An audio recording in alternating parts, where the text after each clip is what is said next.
What's up guys? Sunday morning, nice and early, very bright out here today.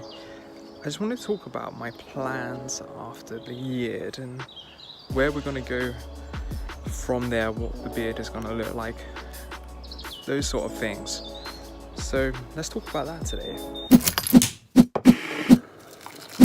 So after the year, I touched on it maybe in a few videos before, like I've said a few things about what I might do, what I might not do.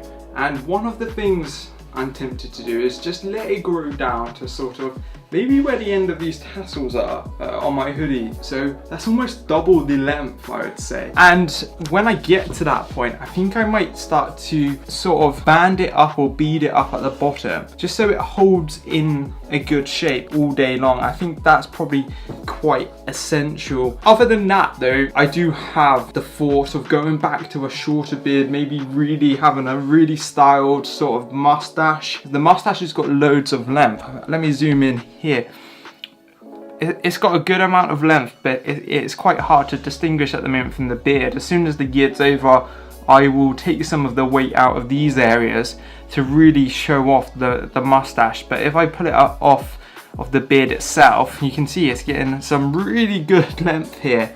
But as soon as I start waxing it and everything, all these hairs here really kind of cling to it, no matter what I really do. So it's really hard to pull the mustache away from this really thick bushy beard area.